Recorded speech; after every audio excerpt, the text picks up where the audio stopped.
Il-Papa fil-messaġġ tiegħu għal din is-sena ifakkarna li Ġesu tarbija kellu wkoll jaħrab minn pajjiżu u jmur refuġjat fl-Eġittu.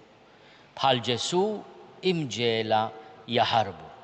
Dan kien wieħed mill-messaġġi f'jum il-migranti u r-refuġjati li ġie ċelebrat il-Ħadd permezz ta' qudiesa fil-Knisja Parrokjali ta' Ħalbalzan iddedikata lill-Unzjata mill-Arċisqof Charles J. Scicluna flimkien ma' qatt ta' saċerdoti li jaħdmu ma' refuġjati u l-immigranti f'pajjiżna.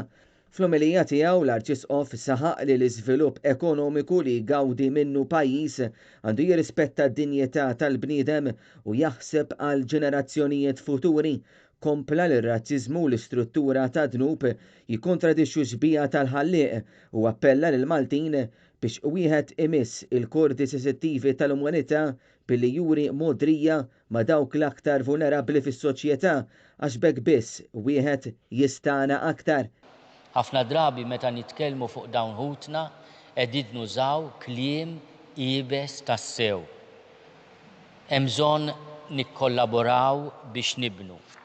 U għasilet kliem ukoll dwar l-4 verbi li dwarhom il-Papa Franġisku sentej ilu kien rabat il-messaġġ tiegħu għal dan il-jum. Dawn il-verbi huma nilqgħu, nipproteġu, nippromovu u nintegraw. L-Arċisqof qal li l-ugwaljanza hija fundamentali fost il-bnedmin u trid tkun magħrufa biex l-iżvilupp ma jkunx ristrett għal tkabbir ekonomiku waħdu iżda li jieħu ħsieb jgħin l-iżvilupp ta' kull bniedem b'mod sħiħ. Fil-messaġġ tiegħu huwa ffaħħar u ringrazzja wkoll il-komunità ta' Ħalbalzan il-post fejn saret din il-qudies li llum qed tospita mal-100 immigrant u qal il-lokalità ta' Ħalbalzan hija xempju ta' tjieba u ħniena li bħala nazzjon għandna lkoll inħarsu leha.